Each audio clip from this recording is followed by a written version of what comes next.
Chapter 41, Sparring with Zhao Hufeng. Boom! Under the continuous heavy blows, the floor, unable to withstand the pressure, finally shattered. In a loud bang, Zhao Hufeng was sent flying. He tumbled through the air twice, completely dissipating the remaining force on his body, before landing steadily on the ground.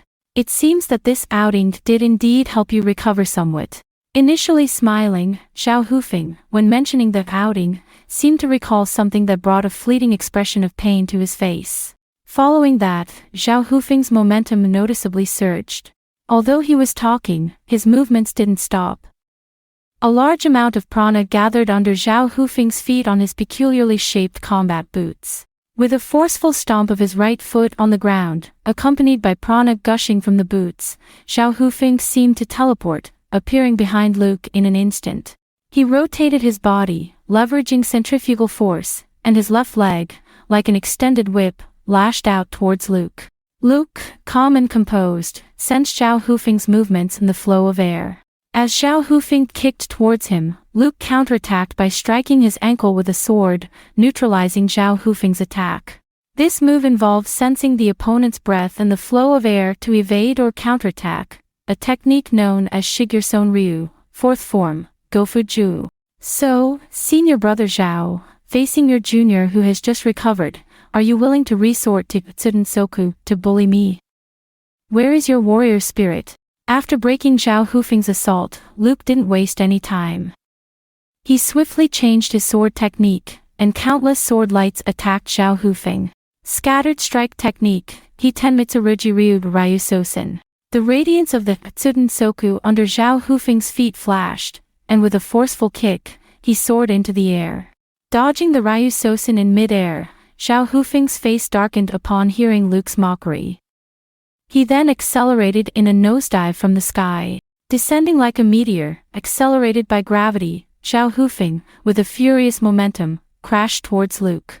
At the same time, through gritted teeth, he said, I don't want to use the Tsudensoku either, but I demand you to put down the Severesta first. Zhao Hufeng, embodying the spirit of a warrior, didn't wish to rely on external forces to become stronger. However, faced with Severesta, which could unleash its full power and even sever Orga Lux armaments, if he used a regular Lux, he wouldn't stand a chance in sparring with Luke. Forced into a corner, he equipped the Tsudensoku to attempt to withstand the sharpness of Severesta. Faced with Zhao Hufeng's powerful and forceful attack, Luke had no intention of dodging. Since they were sparring, not engaged in a battle where winning was necessary, and a direct clash better suited Luke's preference. For a swordsman, no matter what move the enemy uses, he can just cut them with one sword. Suddenly, a scabbard appeared in Luke's hand. Without any pause, Severesta was instantly sheathed. At the moment when Zhao Hufeng's attack descended, Severesta was unsheathed abruptly. Boom! The floor beneath their feet kept shattering. The impact generated by the collision of the two Orga Lux armaments immediately destroyed the ground around them. This clash resulted in a stalemate between the two. However, just as Zhao Hufeng finished his move and was about to land, Luke's left hand suddenly swung. Second stage Batajutsu. Hitenmitsurugi Ryu Soryuzen. The skill of Batajutsu pursues a one-hit kill technique and usually doesn't involve subsequent swordsmanship patterns after that one strike. However, precisely because it relies on a single strike, if that strike fails to defeat the opponent, the practitioner might find themselves without further means. Hitenmitsurugi Ryu's Batajutsu overcomes this fatal weakness with the introduction of the two-stage Batajutsu. All of Hitenmitsurugi Ryu's sword techniques in Batajutsu can perform attacks in two stages. Luke's left-hand scabbard traced an arc of light and forcefully cleaved into Zhao Hufeng. Then, the scabbard shattered. Yes, this scabbard-type Lux truly shattered upon striking Zhao Hufeng. The atmosphere became awkward for a moment. Just now, when Zhao Hufeng was unexpectedly hit by Luke's move, he genuinely thought he had lost. However, he hadn't anticipated that this seemingly fierce strike was just a flashy move. However, the next moment, he figured out what had happened. The sparring session concluded, and both of them walked over to nearby chairs to take a break. That just now was an issue with Severesta, right? Although Zhao Hufeng was asking, judging from his tone, he had essentially concluded that it was indeed an issue with Cerberesta. Yeah, senior brother, you're aware of how sharp Cerberesta is. Ordinary Lux armament simply can't withstand its unsheathing. Luke scratched his head, feeling awkward about the whole situation. The reason the scabbard had shattered was that it had already been worn out when Cerberesta was unsheathed. So, that's why it shattered directly upon impact. The sword scabbards Luke currently uses, all of which are scabbard-type Lux armaments, can only withstand Cerberesta unsheathing once, becoming practically unusable afterward. However, one unsheathing is usually sufficient, affecting only one or two techniques that require the scabbard for supplementary attacks. While it's not accurate to say there's no impact on Luke, the effects are still within an acceptable range. For example, Hitenmitsu Ryu Ojiyamakakura Ryu no Hiramiki is also a sword-drawing technique, and due to the characteristics of Hitenmitsu Ryu, its attack is also 2 stages. However, since it doesn't use the scabbard for the second strike, it remains unaffected. On the other hand, Soryuzen, which utilizes the scabbard for the second strike, would fail if the scabbard is damaged. It seems Master has already started preparing. With the Master taking action, the issue with the scabbard should undoubtedly be resolved. However, are you sure it won't affect your performance on Blindworm Festa? Zhao Hufeng knew about Master Fan Xinglu's demands on Luke. Once Fan Xinglu said something, she never took it back. If she said she would solve the scabbard issue only if Luke won the championship, and if Luke made a mistake, even if everything was prepared, Fan Xinglu would never hand it over to him. No problem, senior brother Zhao, you can rest assured. I am determined to win this year's Blindworm. After all, even if we don't mention the scabbard issue, this Blindworm is crucial for the evaluation of his mainline mission. Chapter 42, Opening of Blindworm Festa. In the days that followed, Luke continued his daily routine of practice, sparring, and continuous training. However, during his free time, there was an increase in interactions with acquaintances that he didn't have before. As the number of people with whom Luke had good relationships gradually increased, his daily life also became less monotonous. Time passed, slipping away in the routine, and in the blink of an eye, it was the opening of Blindworm Festa. Welcome, everyone. I am delighted that this year, I can still see all of you showcasing your skills on the stage. Speaking from a high place was a man with a kindly and amiable smile. Although I believe that you all must be tired of me introducing myself every year. But there's no way around it. After all, every year, there are outstanding new students participating in the festa. So, once again, I extend my sincere greetings to all of you. Welcome to the stage of Blindworm. I am Madiath Mesa, the chairman of the Festa Organizing Committee. As Madiath finished his self-introduction, indeed, a small fraction of new students showed a realization on their faces. Young and almost all new students who had some understanding of Asterisk City and the festas would have this kind of first impression of Madiath Mesa. From the perspective of age, Madiath Mesa, who is already 35 years old, couldn't possibly be considered young by a group of students. However, if you place him in the position of chairman of the Festa Organizing Committee, it's a completely different story. The so-called Festa Organizing Committee is an organization fully responsible for managing and operating the most important event, the Festa, in Asterisk City. And the chairman of the organizing committee is the highest authority in this organization, and the person in this position is inevitably an executive of Integrated Enterprise Foundation. To praise someone under 40 who is an executive of Integrated Enterprise Foundation as young seems a bit perfunctory. You should know that executives in Integrated Enterprise Foundation, regardless of which one, are usually 60 or 70 years old, or even older figures from the grandfather generation. Apart from being in a high position at such a young age, Luke can clearly sense from Madiath Mesa the aura of someone who has been through numerous battles.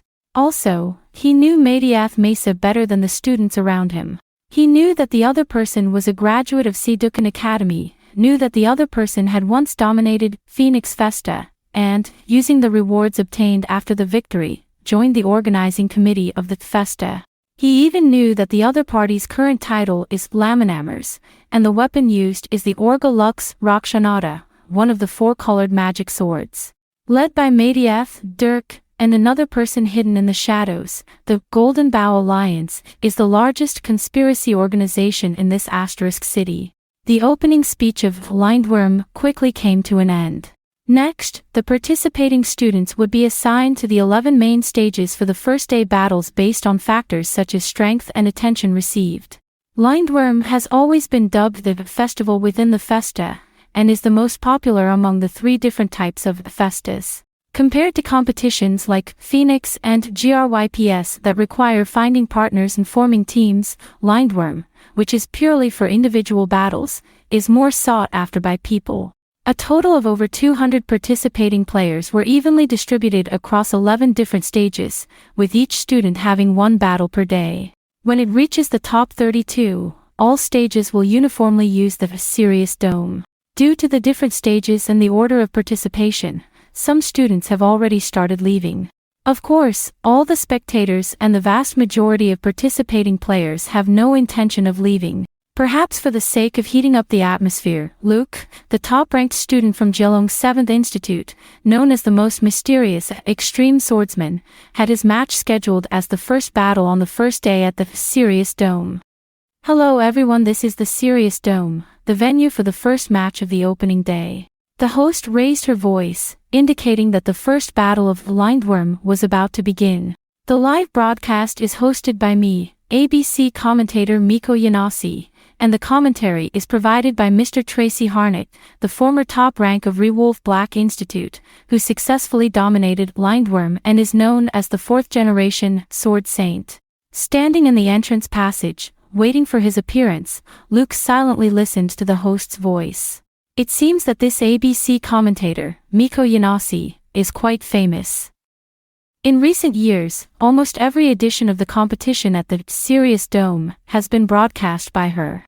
According to Luke's impression, in the 3 years following the edition with the protagonist's appearance, all 3 festas were broadcast by her, while the commentary was changed every time. Not keeping him waiting for long, the prompt for the player's entrance soon appeared. The moment Luke appeared on stage, a frenzy of cheers swept through the entire venue. The thunderous cheers startled Luke. Even Sylvia's concert didn't have this many spectators. Luke looked speechlessly at the densely packed audience around him. In the same venue, if Sylvia's concert could be described as having no empty seats, then the audience for Lindworm had no space even to stand. Shaking his head, Luke shifted his attention to his opponent. Because they wanted to hype up the atmosphere with an exciting match, the organizing committee gave Luke an opponent who could be considered quite capable. Moritz Nessler, the 12th-ranked Septentrio, among the Page 1 of Rewolf Black Institute, is a Dante who can control winds. Looking at his opponent, Luke seemed somewhat familiar. The other person seemed to be a character who had appeared in the original work. Moritz, on the other hand, felt a bit uneasy being stared at by Luke. TCH, looks like a little brat. How can he bring me so much pressure? Faced with the pressure emanating from Luke, Moritz was starting to break into a cold sweat. Due to Luke's current mental state, after entering a combat state, he involuntarily emitted a portion of sword chi and fighting intent. Being able to remain calm under Luke's imposing aura, this Page 1 member of Rewolf Black, Moritz, does indeed have some real skills. Soon, the indicator lights for the start of the match lit up. At the moment the match began, perhaps due to being unable to withstand the pressure, a fierce wind immediately appeared around Moritz. With the twinkling of prana flow, his hands were entwined with a continuously cutting storm, and he charged towards Luke. This move was his signature technique, the Borea Spira. If purely judging by destructive power, it could be considered top-notch even within Rewolf Black. However, before he could charge up to Luke, a sword light enveloped in sword chi crashed into him. Ding! The match ended, and the victor is Luke Ashburn from the Geelong 7th Institute. Chapter 43, 3 Special Participants. What the heck? Luke maintained a sword-swinging posture, looking bewildered at Moritz lying on the ground not far away. Did he mishear something just now? Wasn't his opponent supposed to be a member of Page 1 from the Rewolf Black Institute? Weren't they renowned for their expertise in Lindworm? What's going on?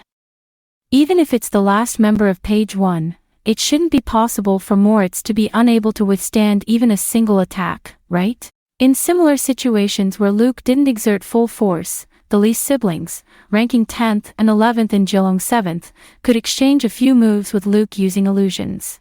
Even Song Ran and Luo Kunzhin, who were ranked around 20th, wouldn't be so weak that they couldn't handle a single strike from him. Could it be that he encountered a staged match? In an instant, player Luke defeated the opponent with just a single strike. Excited shouts from the announcer echoed through the stands. If we were to talk about surprises, there's certainly some, but it's more or less expected. In contrast to the announcer's excitement, the commentator remained quite calm. As the 12th representative of Rewolf Black Institute, Moritz has already surpassed the majority of students. However, it's still too early for him to qualify to face the monsters far beyond the student level. Listening to the commentator next to him, Miko Yanasi, the host of the live broadcast, continued nodding. I really don't know whether, for the participants of this Lindworm Festa, it's a stroke of luck or misfortune. In Miko Yanasi's tone, there was a hint of both regret and a touch of schadenfreude. The participants in this year's Lindworm Festa are very fortunate because they are taking part in a special Festa, an event that is certain to go down in history. The top-ranked students from all three academies are the type that can easily overpower ordinary students. Participants of this year's Lindworm Festa are fortunate to personally witness their prowess. However, they are also unfortunate because they have to compete against three entities that are absolutely unbeatable. The announcer said, at this moment, he truly realized the gap between the Jilong 7th Institute and the other academies. He sincerely rejoiced at his choice of joining Jilong 7th instead of Sidukan Academy. The strength of Moritz, which wouldn't even make it into the top 20 in Jilong 7th, managed to secure 12th place in Rewolf Black Institute. When Luke charged earlier, he genuinely thought Moritz had some countermeasures. He didn't expect that Moritz would just charge straight at him without any precautions, facing Luke head-on. Even Wu Xiaowei wouldn't dare to do that. Perhaps in terms of high-end combat power, the six academies are relatively similar, but in terms of the average level of students, the Jilong 7th Institute is miles ahead of the others. Luke, who left the stage, didn't hurry back to the academy. This edition of Lindworm is truly unique. Rather than Lindworm being the current worldwide focal point, it's more accurate to say that those three individuals are the ones capturing the world's attention. Due to the special nature of this year's Lindworm, compared to the other 10 main stages that require 5 to 6 matches in the morning, in the Sirius Dome, there are only 3 matches on the first morning. When they say 3 matches, it's essentially the matches of these 3 special individuals. The Extreme Swordsman, Luke Ashburn. The Psychodrife, Sylvia Leinheim. The Ereshkigel or Ophelia Landlöfen. Their matches, arranged based on popularity, had Luke in the first match, Sylvia Leinheim in the second match, and Ophelia Landlöfen in the third match.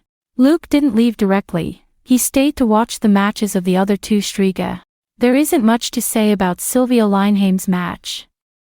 Due to her omnipotent ability, she can use abilities that her opponents are not adept at countering, regardless of who she faces. In addition, the reserves and control of prana that are beyond the student level, as well as physical skills that are inconsistent with her delicate appearance.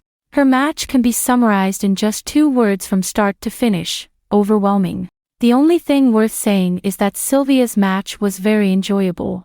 Her movements were always so graceful, and because the medium for activating her abilities was her singing voice, watching Sylvia's match felt like watching a live performance. Although she didn't defeat her opponent as quickly as Luke, Sylvia's game also ended fast. After Sylvia left the stage, the atmosphere in the audience began to change. Even though the audience continued to cheer, those cheers seemed somewhat different from before. With Ophelia's entrance, there was a noticeable difference in the cheers. Amidst the enthusiasm, there was a mix of reverence and fear, and even a very small part of it seemed to be a sentiment akin to worship. The match quickly ended, but the mood of all the participants who watched this match was somber at this moment. Ophelia remained motionless from start to finish, not uttering a word and showing no signs of activating any abilities. She just stood there, and then her opponent fell. During this period, Orphelia's opponent didn't fail to struggle. He exerted all his strength against Orphelia and managed to launch an attack successfully. However, that attack couldn't even penetrate the miasma surrounding Orphelia's body. Her opponent, upon realizing that his full-force attack couldn't even break through Orphelia's defense, was mentally shaken. Unable to withstand the invasion of the miasma, he fainted. Being assigned as opponents to the Big Three on the opening day of Lindworm, these individuals are definitely not weak. Luke's opponent, Moritz, is the weakest among the three. This is partly because the organizing committee was not familiar with Luke and wanted to avoid any potential oversight, so they arranged for a slightly weaker opponent. Even so, the one assigned to Luke was still a member of Page 1 from Rewolf Black Institute, who were known to be the best at Lindworm Festa. Although not as dazzling as Luke's instant defeat, the terror displayed by Orphelia surpasses even Luke. A mysterious and virtually impenetrable offensive technique, coupled with a defense that almost leaves all participating contestants in despair. Orphelia's offensive moves are not actually that insurmountable. Perhaps many contestants lack the means to counter the invisible attack of the miasma. However, on the flip side, once one has the means to counter it, Orphelia's offensive moves can be easily deciphered. But what truly leaves people in despair is her defense. Because Orphelia made an appearance in the previous Lindworm, information about her abilities is not hard to come by. Among the publicly available information, one explicitly marked aspect is Orphelia's defensive capability. It is a three-layered defense mechanism, and the gaseous miasma is merely the outermost layer of her defense.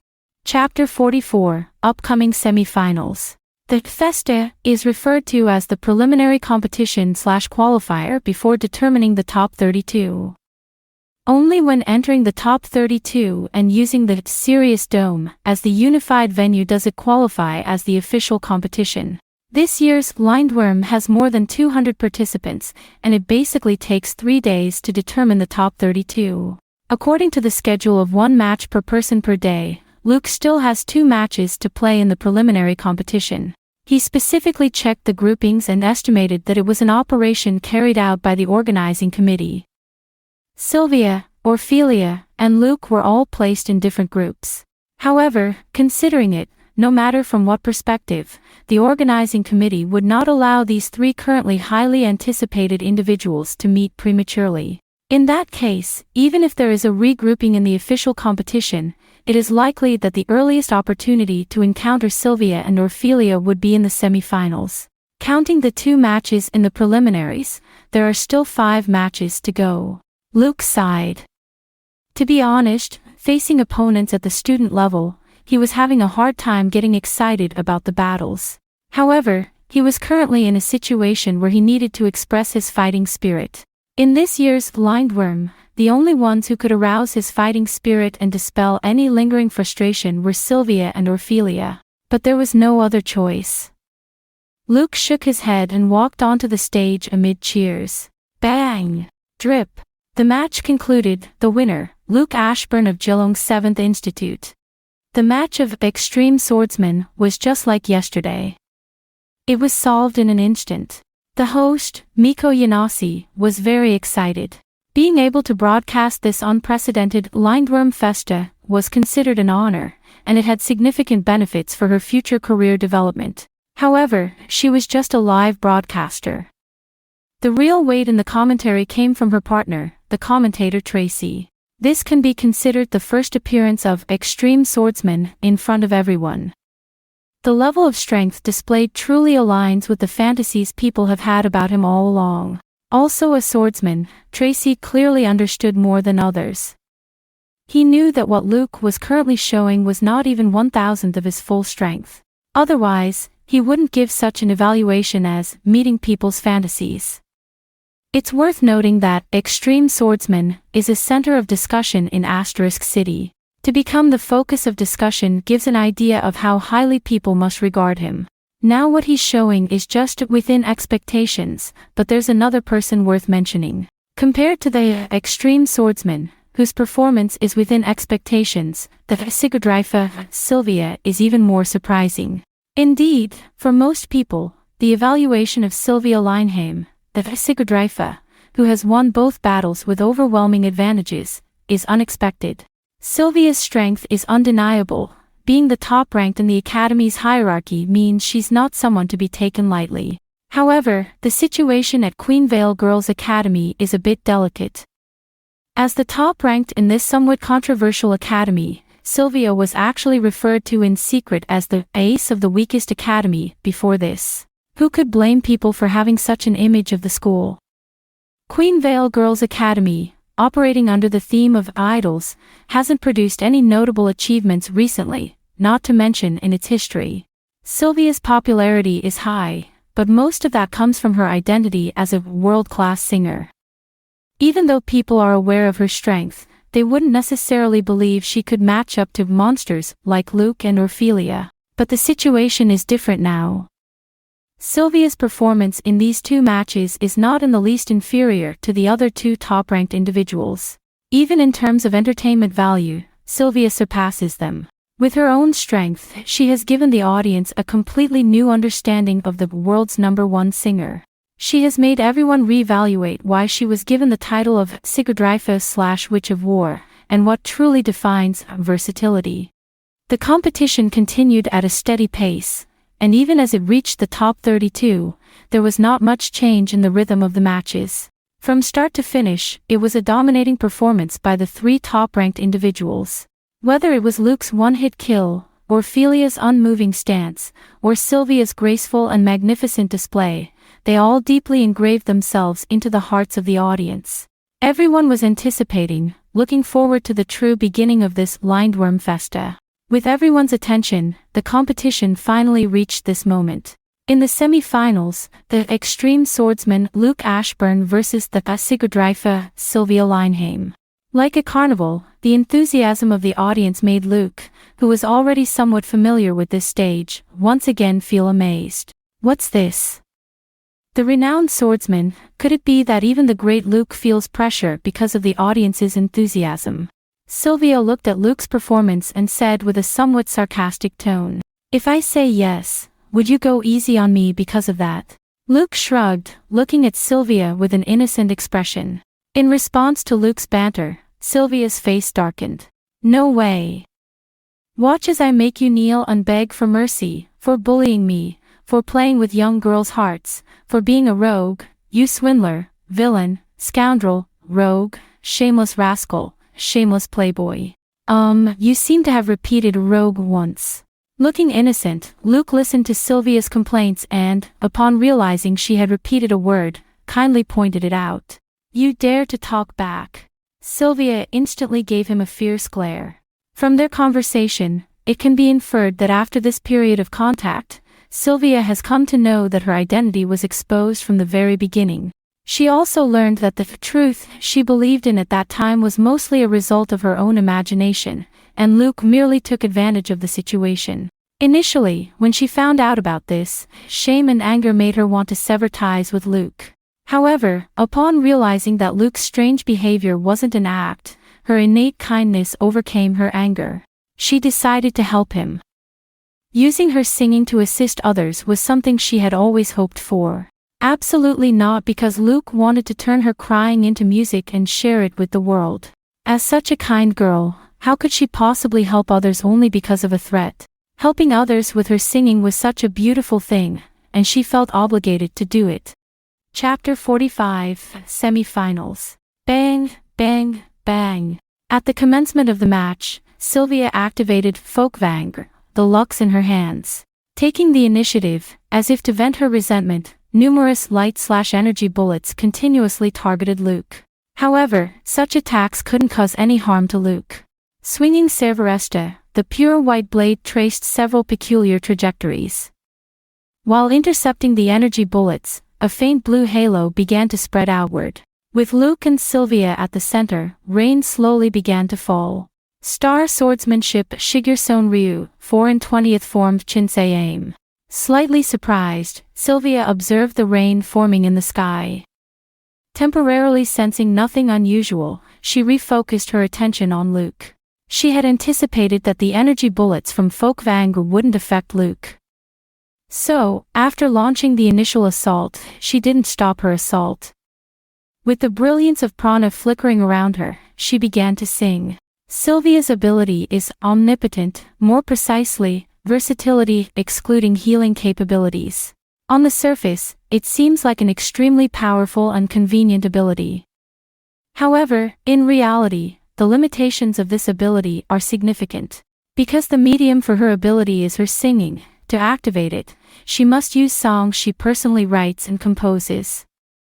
Furthermore, each song can only invoke one specific ability. The effectiveness of Sylvia's ability is directly tied to the duration of her singing. If she stops singing midway, the ability won't be immediately lost, but both the effect and duration will decrease accordingly. Additionally, the more powerful the ability, the greater the consumption of prana. For abilities like time manipulation, it could quickly deplete Sylvia's prana reserves. Despite being versatile, her abilities have limitations. In each battle, Sylvia's choice of songs and how she allocates her abilities become crucial for her victory. Songs of praise, songs of triumph, the silver radiance, gates of victory manifest before my eyes. A majestic, morale-boosting war song echoed from Sylvia's lips. As she sang, a surge of prana began to swirl around her, giving rise to numerous luminous figures. These girls, spreading their wings and raising their swords, are indeed a portrayal of Sylvia herself in her Valkyrie stance, with their number reaching hundreds. However, her singing has not yet concluded. May the heavens reveal the way forward, prayers transform into sharp blades, wishes turn into deadly edges, and majestic song resounds triumphantly. Another equally stirring war song resonated. This time, 100 flying swords appeared, dancing in the air. They swiftly dashed on the ground, launching a simultaneous assault toward Luke.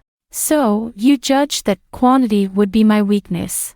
Watching Sylvia unleash a massive army during the intervals in which he dealt with her previous energy bullet attacks, Luke had a moment of realization. Sylvia's judgment is not wrong. In fact, it could be considered common sense. Most swordsmen struggle when facing a group, as their sword techniques are generally developed for one-on-one combat or, at most, small-scale multiple-person fights. Confronted with an army numbering 200, not to mention resisting, it might be challenging even to break through. However, Luke is a bit different. Seeing Sylvia, who was slightly catching her breath due to consecutive release of her abilities, he smiled. Let me tell you some not-so-good news. Luke's words stirred an ominous premonition in Sylvia's heart. The Shigerson Ryu that I practice is a flawless and unbeatable sword style. Boom! Luke forcefully stomped on the ground, and with a ferocious demeanor, he charged towards the opposing Valkyrie army. Before they knew it, the accumulated water from Chinsei-aim had risen above their shoes. As Luke heavily stepped forward, the water formed a massive stream enveloping him. The flowing water surrounded him, guided by his prana, continuously cutting through everything in its surroundings. With an unparalleled momentum, he directly broke through the formidable army formation Sylvia had painstakingly created.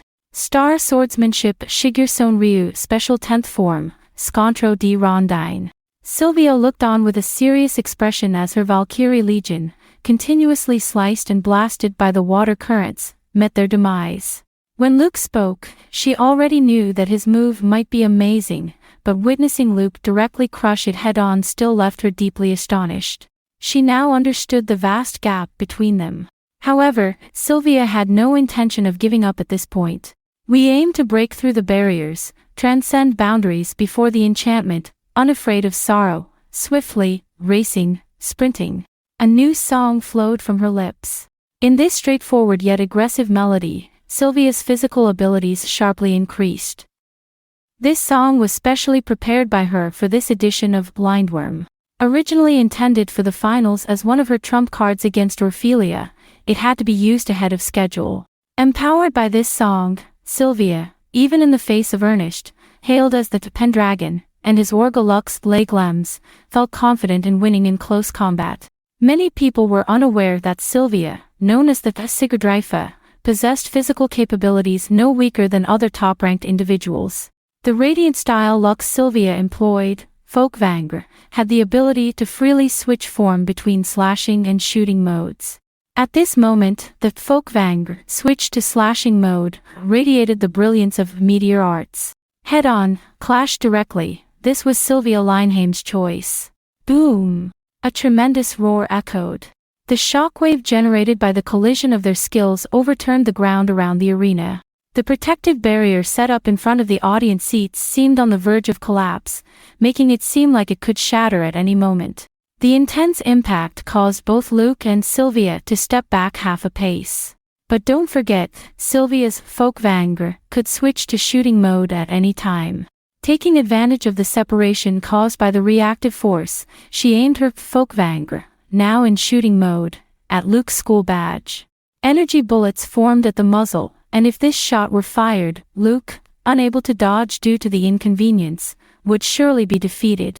However, at this crucial moment, Sylvia suddenly found herself unable to pull the trigger. Simultaneously, Luke announced the name of his technique.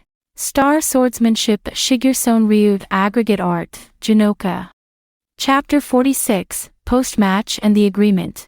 It turns out to be a secret technique. Not only could Sylvia not move her body, but she also gradually felt that even speaking was incredibly difficult. Why would this happen? Realizing that she had lost, Sylvia reluctantly asked Luke. Swoosh! A sword light flashed, and Luke effortlessly cut Sylvia's school emblem in half. Drip! The match concluded, and the winner was Luke Ashburn from Geelong's 7th Institute. After the game ended cleanly amid the cheers of the audience, Luke explained to Sylvia. Amidst the cheers of the audience, after cleanly concluding the match, Luke explained to Sylvia. Don't waste your effort, thinking that I overlooked the fact that the glow at the muzzle of your weapon has yet to dissipate. Her attempt to buy time exposed, Sylvia looked at her sliced school emblem, now split in two on the ground, feeling somewhat dejected. She had precariously held on to the final energy bullet at the muzzle, aiming to catch Luke off guard and potentially compel him to retreat or, better yet, secure a victory. However, she underestimated the ability of Jinoka and underestimated Luke's decisiveness. Although Luke knew that even if he didn't rush to end the match, Sylvia couldn't quickly shake off the tranquility effect of Jinoka. Still, he decided to prioritize ending the match. Even if there was a slight chance of mishap, he didn't want it to happen to him. Unless it was a friendly sparring where the outcome didn't matter, he always aimed to resolve the battle as quickly as possible. With things having come to this point, Sylvia had no choice but to stand there, looking sullen, and wait for Luke to explain why she suddenly couldn't move, and why she couldn't even speak now.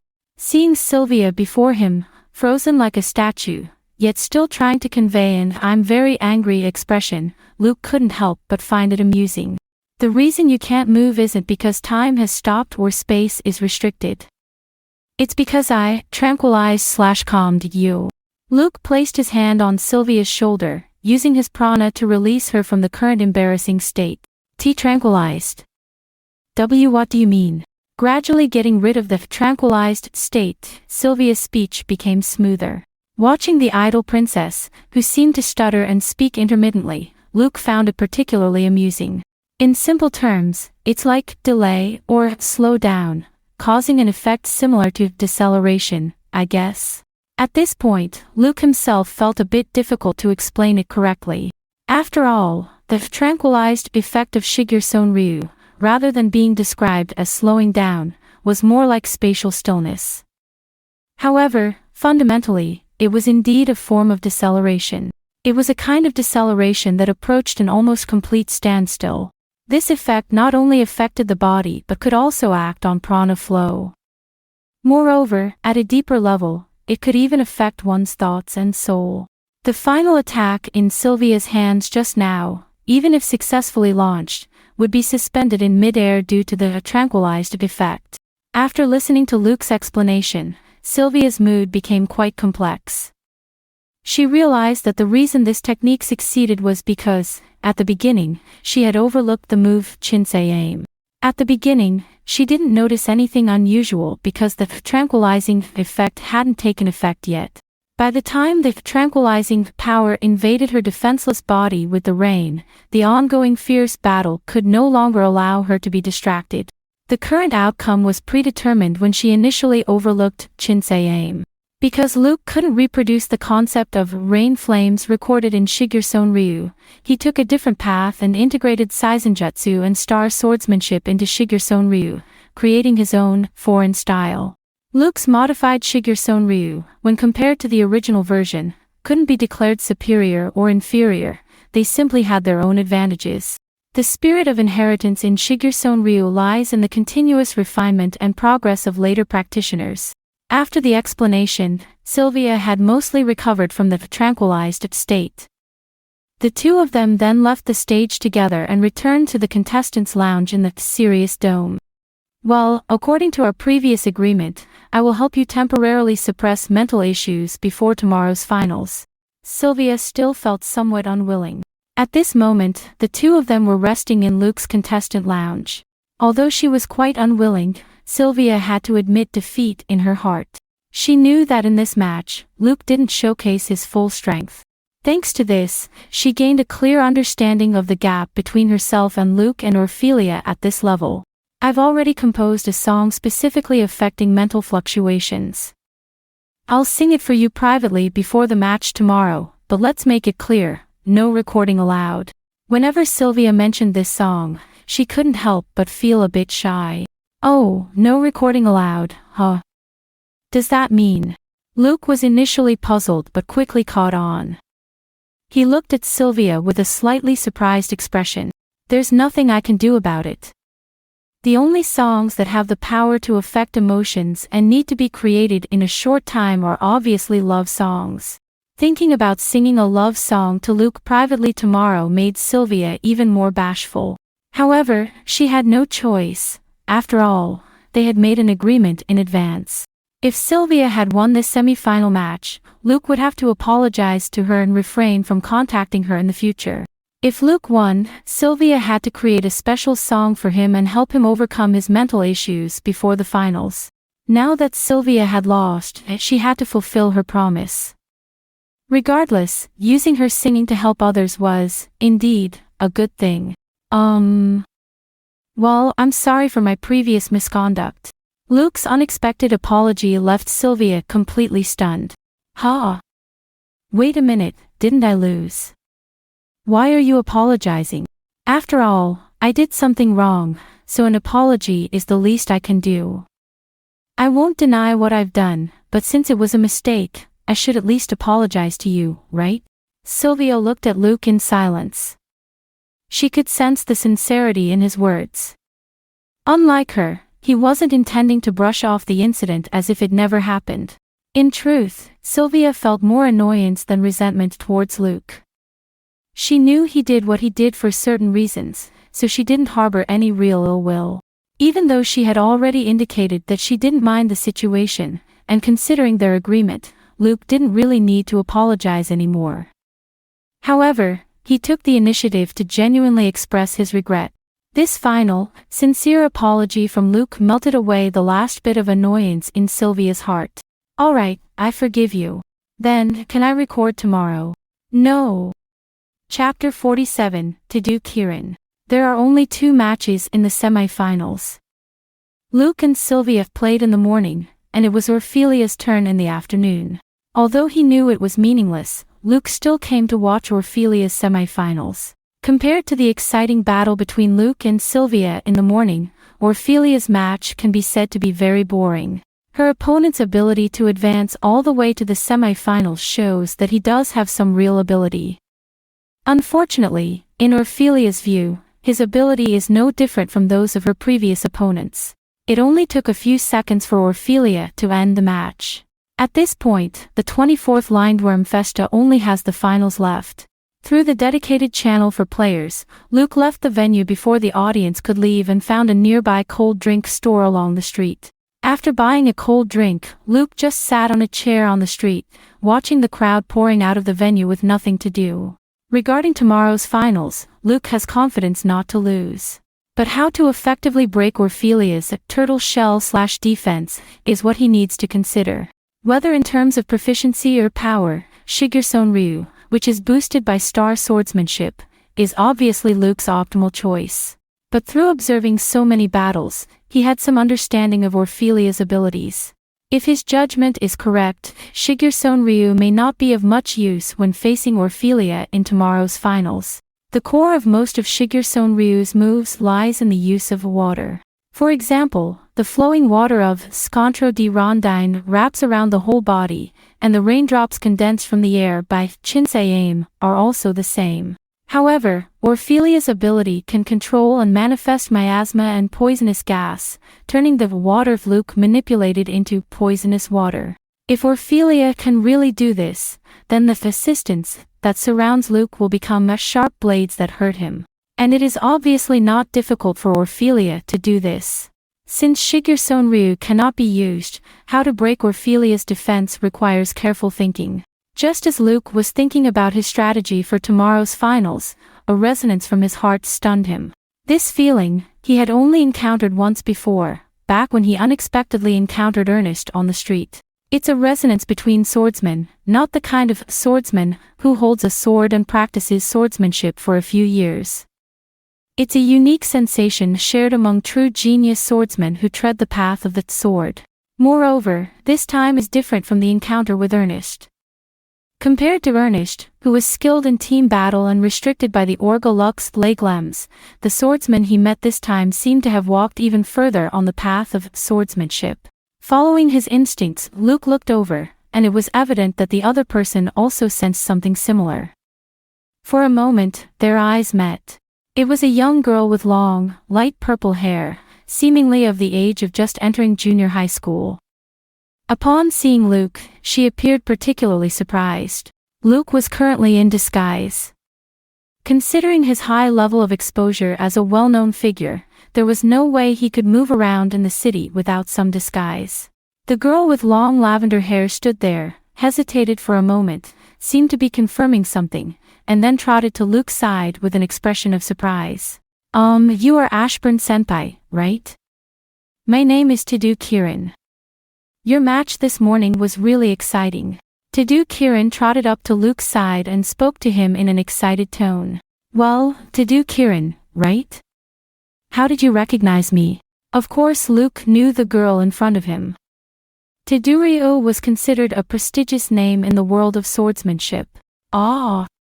I'm terribly sorry. I didn't mean to disturb you, senior. Tedu Kirin apologized upon hearing Luke's question, suddenly realizing that she had impulsively come over and exposed the other's disguise. I identified senior's identity through the sword aura emitted from senior. I also attended the morning match as the audience. Tedu Kirin was a bit nervous, wondering if she had done something wrong. This was her first time meeting a swordsmanship senior from the same young generation, and the fact that the person was entering the finals of Lindworm and even had the potential to win made the situation somewhat overwhelming for her. For Tedu Kirin, who desperately hopes to win a championship at the Festa, and then realize her wish, the current Luke is the future she hopes for most. Use the sword in her hand and the swordsmanship she has learned to overcome obstacles in the Festa, defeat all the powerful opponents and win, and then rescue her father.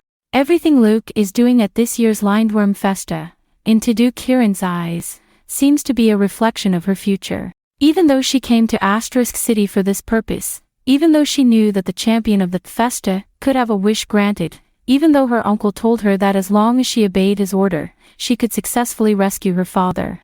But to be honest, she didn't have much confidence in her heart. The whole world knows that there are a large number of Genestellars gathered in Asterisk City, among which there are countless geniuses and even monsters who stand on top of the world. She didn't know how far she could go with her swordsmanship, and what level she needed to reach to be qualified to win the championship in the Festa. That's why she could only obey her uncle's arrangements honestly, even if this uncle was not friendly to her, just because he told her that her father could be rescued by obeying his orders. But it's different now. Luke showed her, telling her how far she had to achieve with swordsmanship to be qualified to win championship at the Festa. Therefore, when she recognized Luke, she would run over impulsively, because the current Luke was exactly the future Tedu Kirin envisioned. Looking at the nervous girl in front of him, Luke couldn't help but feel a bit emotional. Who would have thought that this girl who would be nervous when talking to others would actually have unparalleled swordsmanship aptitude? Thinking of Kirin's not-so-smooth life, Luke suddenly had the idea of helping her. This exceptional talent, the pure and clear path of the sword, should not be hindered by various trivial matters. Incidentally, if he wins the championship in this year's Lindworm, the wish granted as a reward is yet to be decided on how to use. Using it to assist Kirin would be quite appropriate since he has no use for it. Chapter 48, Prelude to the Finals. Are you planning to enroll next year, Kirin? Luke treated Kirin to a drink. Watching the girl sit beside him, happily sipping her beverage, Luke felt like he was being healed. People who can genuinely express their joy after receiving kindness from others are rare in modern society. It's worth noting that emotions like happiness, joy, smiles, and bliss can infect those around you. This is one of the reasons why Luke often smiles. Yes, senpai. According to my uncle's request, I will be enrolling in Seidukan Academy next year. I have already moved to this city for residence, considering it as an early familiarization with the environment. Kirin held the cup with both hands, and due to her height, sitting on the chair, her feet couldn't reach the ground, swaying in the air. After watching Senpai's match, I did consider entering Jelong's 7th Institute, but my uncle did not allow it. The enrollment procedures must be handled by the guardian, so... At this point, Kirin's expression became somewhat disappointed. Wait, you wanted to enter Jelong's 7th Institute after watching my match? This was a thought that Luke hadn't anticipated from Kirin. Before coming to Asterisk City, I conducted a simple investigation of the 6 schools. Logically, entering Jelong's 7th Institute would allow me to become stronger. However, my uncle said that the strength of Seidukan Academy has significantly declined in recent years. If I enter Seidukan Academy, it will be easier for me to achieve my goal. Kirin became more and more aggrieved as she spoke, but being of a young age, she had no idea how to proceed if she were to refuse her uncle's arrangements. Ashburn Senpai must have undergone various types of training within Jelong's 7th Institute to become as powerful as he is now, right? That's indeed one way to put it. Luke thought about it. It seemed true that without Fan Xinglu laying a solid foundation for him and several senior brothers/sisters practicing with him, he would probably only be a half-baked swordsman. As expected, hearing Luke's response, Kirin felt even more upset. Since coming to Asterisk City, the time I spend on training has been decreasing. I can't even find someone to practice with. My uncle told me that after enrollment, I'll have to participate in many duels, and the time for training will only get shorter. For the first time in my life, I feel that my progress in swordsmanship has stalled. To be honest, this feeling is terrible. Perhaps due to not having had anyone to confide in for a long time, coupled with the fact that Luke appeared easy to talk to, Kirin unconsciously shared recent events and worries with him. I see. Well then, how about practicing with me from now on, Kirin? Luke's words were not just to accommodate Kirin. He genuinely needed a sparring partner with sufficient swordsmanship expertise. Although he could find countless sparring partners at Jelong's 7th Institute, there was not a single person qualified to spar with him in terms of swordsmanship. In the original work, Kirin became the first in rank of Seidukan Academy within just 3 months of enrollment. Moreover, she was neither a Strigia nor possessed an Orgalux. Relying on an ordinary longsword and her formidable swordsmanship, she firmly held on to the top spot in the rankings. Luke's proposal was beneficial for both of them. Can I really? But won't this delay Senpai's training? Kirin was initially surprised but then hesitated. In her view, Luke, as a senior, was taking care of her, and she didn't want her capriciousness to impede his training. Seeing Kirin's nervous expression, Luke reached out and patted her head. It's okay, I also happen to need a sparring partner in swordsmanship. I believe Kirin-chan, as the heir of the style, will surely be up to the task. Blushing from Luke's head patting, Kirin lowered her head and replied softly, then, Senpai, please teach me a lot. After that, Luke and Kirin exchanged contact information. After chatting for a while, they bid farewell and left. In what felt like a fleeting moment, half a day passed, and Luke once again arrived at the stage of Sirius Dome. Today was the day of the finals. This final match had now become a globally anticipated event. The news about the clash between Luke and Ophelia had spread like wildfire since the end of the semi-finals yesterday. Festa was the most important event in Asterisk City. However, under normal circumstances, this grand event didn't welcome overly powerful participants. Therefore, it lacked entertainment value. Of course, there were exceptions. In the past, the second generation Banyu Tenra, Wang Xiaoyuan, excelled at guiding opponents to unleash their full potential during matches, allowing them to fully showcase their talents before defeating them. The commentator for this edition of Lindworm was Tracy Harnett, the fourth generation Sword Saint. He exclusively employed sword techniques that were not only magnificent but also highly entertaining. Even in matches that ended in an instant, the audience could be captivated by his skills. Ophelia, in a way, could be considered an exception, despite having no intention of catering to the public. However, her overwhelming and transcendent demeanor displayed during matches surprisingly gained her a considerable following among the audience. Some even said that Ophelia's battles weren't competitions but rather a kind of ritual. The opponents were sacrificial offerings, and the audience were devotees enamored with her cruel posture. Apart from these exceptions, players like Luke Ashburn, who swiftly concluded battles each time, were generally not welcomed by Festa. However, this time was different. There were more than a few participants with exceptionally strong abilities. After Luke defeated Sylvia Lineheim, news of this historically high-quality Lindworm finals had already become widely known. Luke walked slowly along the participants' corridor, making his way to the stage. Before the competition, Sylvia found him and sang the prearranged song to help stabilize his emotional fluctuations. Feeling the battle spirit churning in his chest, Luke's current state was surprisingly perfect. However, contrary to Luke's state, the audience's reactions were exceptionally unusual. Typically, at the beginning of each match, the audience would cheer loudly, but now, they sat quietly in their seats, staring solemnly at the competition stage. There was nothing to be done about it. It wasn't their fault. After all, from the moment Luke and Ophelia appeared on stage, the collision of their intense auras swept through the entire venue. Not only the audience but even the hosts in the broadcast seats remained silent, closely watching the stage. Chapter 49, Lindworm Final. Luke, the extreme swordsman, can you overturn my destiny? Throughout the entire Lindworm, Ophelia, who had remained silent, spoke for the first time. To be honest, facing Ophelia, Luke didn't know what to say. He understood Ophelia, knew what had happened to her, and was well aware that the destiny she spoke of was not the superficial lamentation of a weakling. I don't know if I can overturn your true destiny, but if, at this moment, your destiny is intertwined with the emblem on your chest, then I will certainly cut it down. After these two lines of dialogue, Luke and Ophelia did not continue speaking. They just stood on the stage, silently waiting for something. As the match was yet to begin, the surrounding audience gradually grew puzzled. However, Luke and Ophelia knew why this was happening. Gotcha! In the quiet arena, the crisp sound of shattering was so distinct.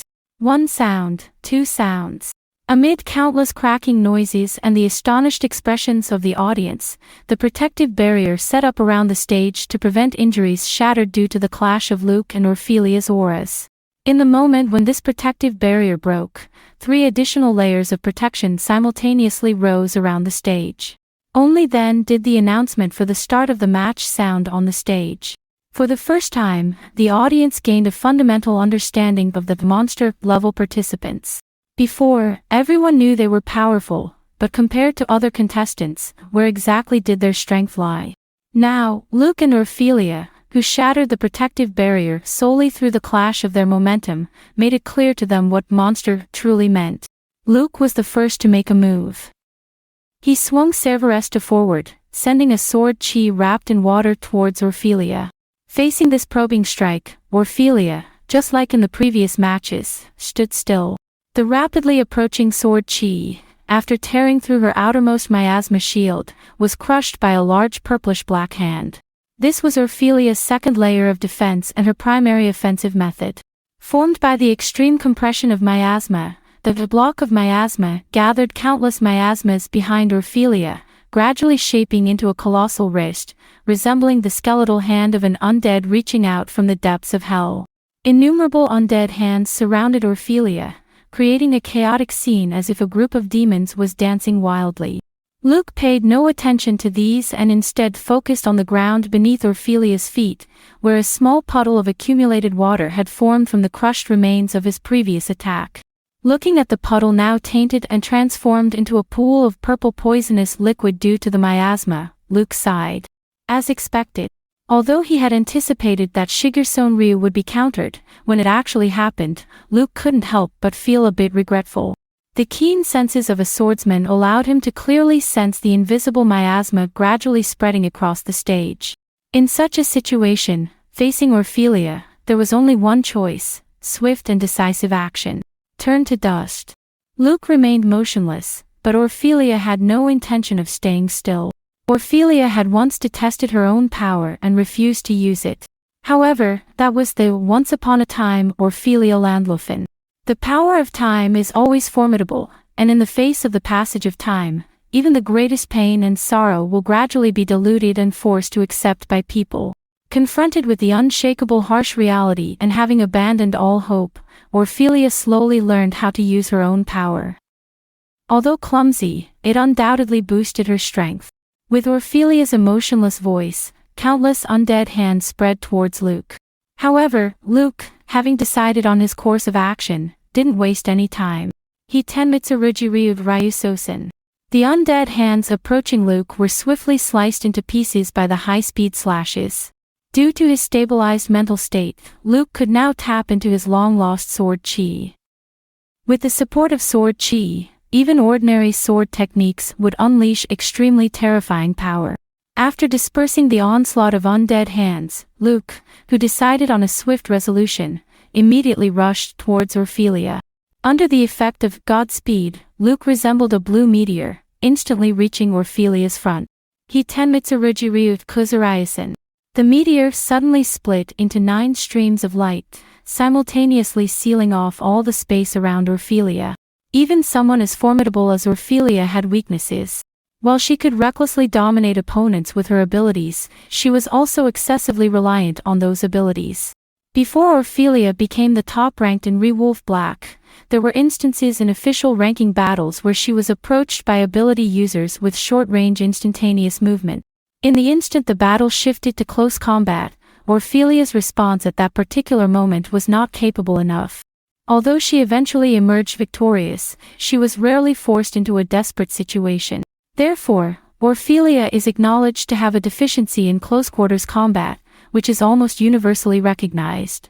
Certainly, there have been subsequent challengers employing similar strategies, but none have succeeded.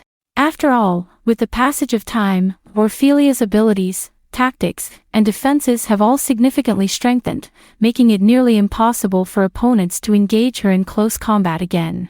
At the moment Luke closed in on Orphelia, almost everyone believed that Orphelia was on the verge of defeat. If you only see me as a tragic woman with formidable power, then you are truly foolish. A blaze ignited in Orphelia's deep crimson eyes, and she suddenly unfolded her weapon. It was a double-bladed scythe lux, featuring enormous blades on both ends. The radiance of the meteor arts technique flashed, and Orphelia, wielding her scythe, directly faced Luke's Kuzuraisen. Her posture was akin to the arrival of a grim reaper. This astonishing turn of events stunned the entire audience. No one had expected that the Hireshkigal would conceal such exquisite close combat skills. However, Luke was not surprised at all. Taking advantage of Orphelia's meteor arts, Luke first stepped back a little and assumed a stance. From the beginning to the end, I never regarded you as a tragic woman. I knew from the start that you are my greatest opponent in this blindworm. As Luke's words fell, the full power that had only been displayed in front of Fan Xinglu appeared before everyone. This time, the whole world witnessed the brilliance of that ultimate sword skill. Hitenmitsurugi Ryu Ojith Amakakura Ryu no Hiramiki Second Stage. Chapter 50, The True Amakakura Ryu no Hiramiki. Swift. Radiant. Divine Speed. Shooting Star. None of these. In the eyes of the audience, Luke seemed to have vanished. Almost at the same moment of his disappearance, Luke once again appeared in front of Ophelia. In his left hand, he still held a scrapped scabbard-type lux, while Severesta in his right hand now bore a purple-black flame ignited for the first time in Blindworm. The protective shield formed by the miasma was torn apart by the blade, and countless undead hands were incinerated by the black flames. Even Orphelia's third defense, the absolute defense brought about by the endless prana reserves, crumbled instantly under the strike of Amakakura Ryu no Hiramiki. Orphelia watched this unstoppable strike, and the fear of death, dormant for many years, once again enveloped her. Out of the instinct for survival, Orphelia did not give up the struggle. A boundless amount of prana surged into her double-blade sickle lux Namtar. Even though it was greatly strengthened by the immense amount of prana, this lux couldn't escape the fate of being severed by Severesta. However, it fulfilled its mission. Severesta, ablaze with black flames, effortlessly cut through the double-blade sickle. In that instant, the excessively injected prana immediately exploded. The explosion, carrying a tremendous impact, swept around. Orphelia intended to use this force to block Luke's strike. It must be said that Orphelia's plan succeeded.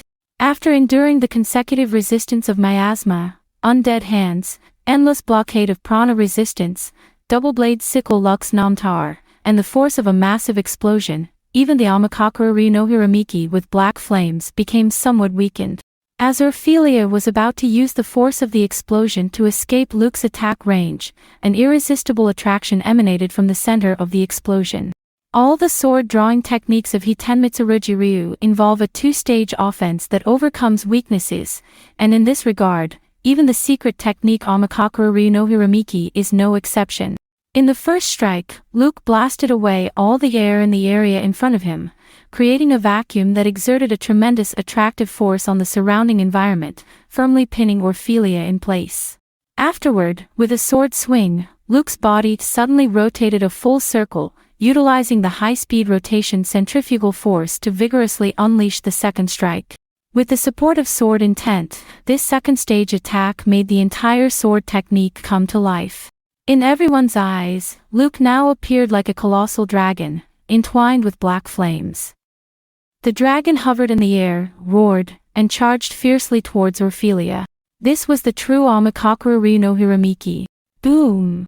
With a deafening sound, Orphelia was sent flying, shattering a layer of protective shields around the stage before coming to a stop. At the last moment, Luke held back. He dispelled the black flames entwined around Severesta, changing the slash into a strike that slammed into Orphelia's chest. After all, the Festa doesn't allow killing. If he hadn't held back, Orphelia would have been cut in half by Amakakura Ryu no Hiramiki. Orphelia, thrown out of the stage, lay powerless on the ground. She looked at the shattered emblem on her chest, a complex expression appearing on her face. If only you had appeared earlier. Drip. The match ended. The winner, Luke Ashburn of Geelong 7th Institute. The entire venue fell into silence. Everyone was still trying to recover from the stunning blow they had witnessed. Luke's condition wasn't ideal either. Charging into Orphelia's presence twice in a row meant he had entered the miasma twice. Moreover, the black flames of Severesta consumed more energy than he had imagined. In that short time of a single strike, the black flames, burning at their limit, almost devoured all his prana reserve. Now poisoned and with his prana running low, Luke, standing on the stage, was barely holding on. After a moment of silence, thunderous cheers erupted.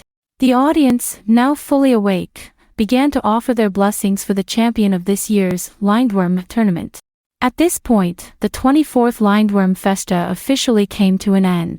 Both Luke and Orphelia were taken to the prepared hospital for treatment. Luke was relatively fine. The most serious issue was being poisoned by Orphelia.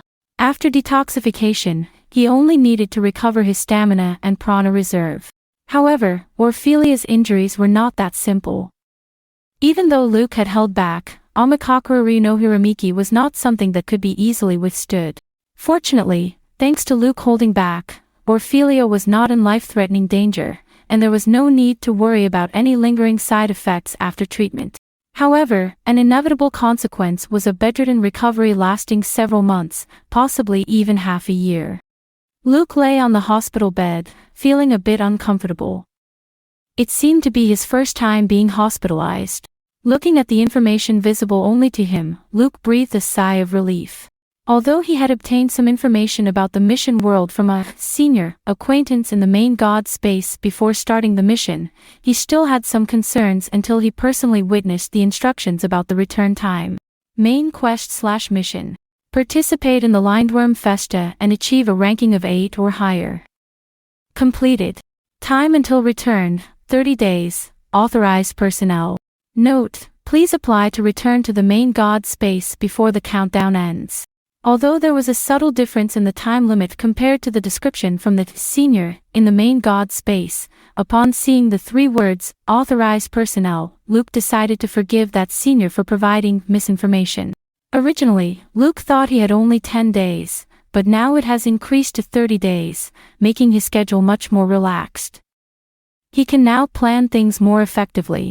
According to the information provided by the senior, basically, each mission world is unlikely to be visited only once.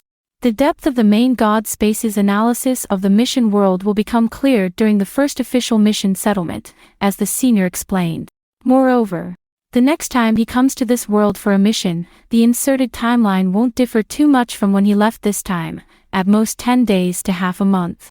So, as long as he gives his acquaintances prior notice, there usually won't be any trouble. The exact timing for the second mission is unknown. Apparently, everyone has different schedules, and there's no discernible pattern. But there's no need to worry. Before starting a new mission, he can use a certain amount of redemption points to specify the mission world. The specific points consumed will be automatically generated based on various factors such as mission type, agent level, and other more factors. Chapter 51, Unused Trump Cards. Dong dong dong. Just as Luke lay on the hospital bed, lost in thought, the room's door was knocked. Please come in. Interrupted in his thoughts, Luke wasn't angry. On the contrary, he was somewhat eager to know who the first visitor would be. Excuse me. The room's door opened, and a blonde girl walked in, holding a bouquet of flowers. As expected, it's you, Claudia.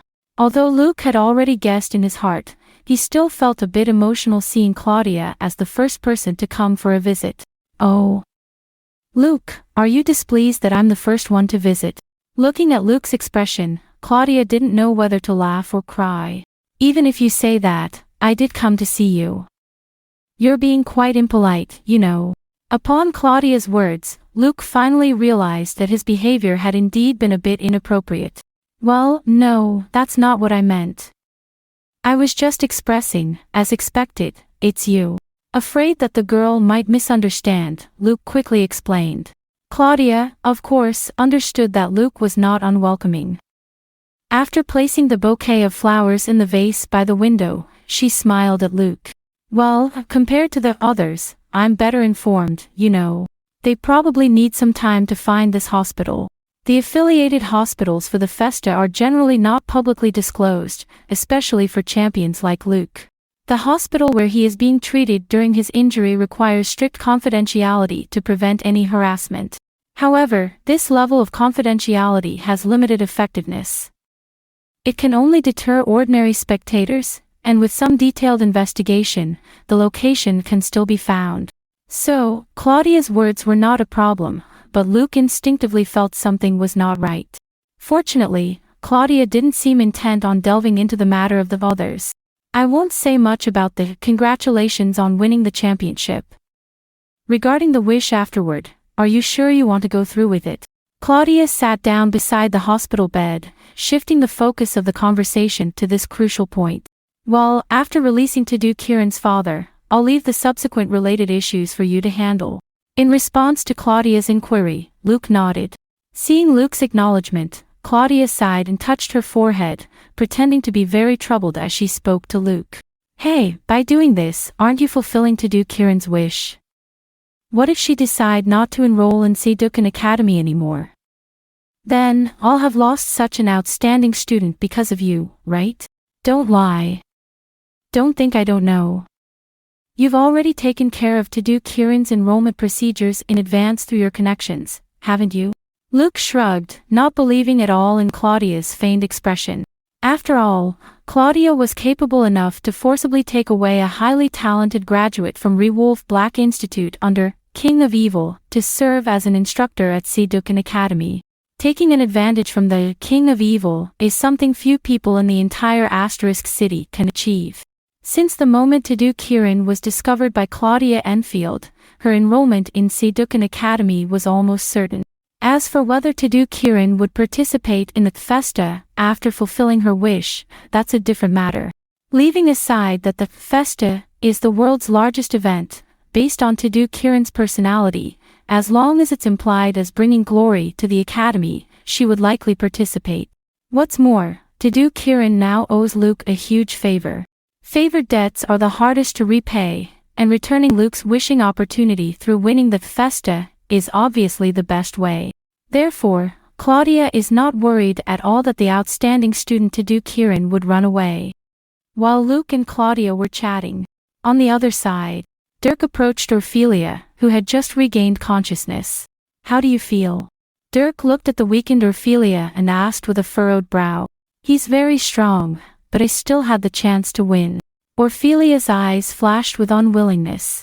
In fact, she didn't know why she felt this way because this was her first time experiencing failure. Perhaps it was because she had always been invincible. Maybe she had grown accustomed to always achieving victory. Ophelia didn't know. The only thing she knew was that the taste of failure was not pleasant. Do you know why you lost? Dirk wasn't influenced by Ophelia. He had his own assessment of the match. Asking Ophelia now was just to see if there might be any unexpected insights. That final blow, and Cerveresta. If I had an Orgalux, maybe I could have blocked it. Ophelia strained to recall, as if trying to find a solution to that last moment. Is that so? It seems that you haven't noticed it yet. Dirk's words caught Ophelia's attention. She stared intently at Dirk, wanting to know what he meant by saying, "You haven't noticed yet." Sensing Ophelia's reaction, Dirk impatiently clicked his tongue. In the end, he still explained to Ophelia, even if you had blocked the final blow, you would still have lost. You seem to have completely forgotten, haven't you? The fact that there was a puddle of water beneath your feet. Dirk's explanation left Ophelia silent. She remembered that from the beginning to the end, she hadn't moved at all. Even in the final stage, when she wanted to retreat, she couldn't budge because of the attraction of Amakakura no Hiramiki. So, the puddle of water had been continuously beneath her feet. Even if it had turned into contaminated water, it didn't mean Luke had lost control over it. During their confrontation, essentially a face-to-face close-quarters combat, the puddle of water was equivalent to being under Luke's control. If, at a crucial moment, Luke could control that puddle of water to do something, Ophelia suddenly felt that the gap between her and Luke might not be as small as she had imagined. Dirk's words were not finished yet. Even if we don't talk about that, haven't you noticed that he didn't use that star swordsmanship at all in this match? You don't really think that the star swordsmanship, recognized by the Integrated Enterprise Foundation and designated as the second unique skill of Geelong's 7th Institute, is just for playing with water, do you? As Dirk spoke, he appeared extremely irritated. If I'm not mistaken, he still has at least 1 or 2 trump cards in his hand that he hasn't used. Knowing that Ophelia wouldn't get any more information here, Dirk turned and walked towards the door. As he left, he said one last thing to Ophelia. Besides Cerveresta, he used the exact same move 2 years ago. Do you think he hasn't made any progress in these 2 years?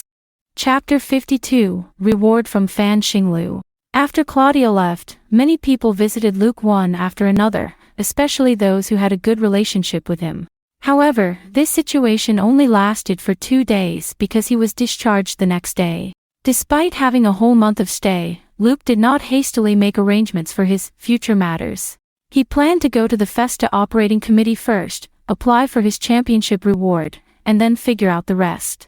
When he arrived at the office of the Festa operating committee, what surprised Luke a little was that the one receiving him was not Madiath Mesa, the chairman of the committee, but two senior members of the operating committee. Typically, the reception of the champion of each festa and the fulfillment of their wishes were handled by the committee chairman personally. After all, granting wishes, though simple in theory, could be quite complicated in practice. Although the reward for the champion of the festa was a wish, in essence, it was just a commitment from the Integrated Enterprise Foundation. The original intention was to fulfill a wish within the permissible scope. Most people understood this in their hearts, but over the years, there had been occasional exceptions. When encountering wishes that couldn't be realized or might not be guaranteed, as well as wishes that would not be granted, it was the responsibility of the operating committee chairman to explain to the winning contestant. Because within the operating committee, only the chairman is qualified to make some special commitments on behalf of the Integrated Enterprise Foundation. Moreover, throughout history, it has always been the chairman who receives the champion, but now, in Luke's case, it has been delegated to the senior members. Doing so in this year's Lindworm, which has an exceptionally high level of significance, can be risky. If mishandled, it could easily become a subject of gossip. Therefore, the two senior members of the operating committee who received Luke were extremely cautious from beginning to end.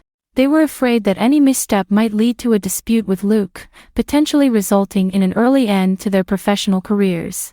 Fortunately, Luke had no intention of causing trouble, and the requests he made were quite simple.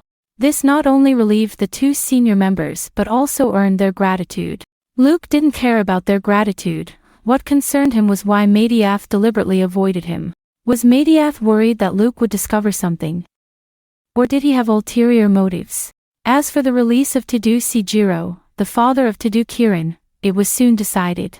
Releasing someone wrongly imprisoned is not only something the Integrated Enterprise Foundation can do, but even these two committee members can achieve it as long as they are willing to leverage their connections. On this basis, they also promised to provide the Tadu family and Luke with a portion of financial compensation. The wish of the Festa champion is actually a very flexible mechanism. For example, in the original work, after the protagonist's team achieved victory in GRYPS, the wish made by Sasamiya Saya included the unlocking of advanced research equipment, support for research equipment, and a large amount of research funding. It can be said to be more than one wish. For the Integrated Enterprise Foundation, what matters is not the concept of one wish, but within the permissible range. As long as the total value of your wishes falls within a certain range, whether it's 1, 2, or 3 wishes, it doesn't matter to the Integrated Enterprise Foundation. Even someone like Claudia, who chose to retain her wish, is acceptable. Throughout the process of fulfilling wishes, there were no unexpected incidents.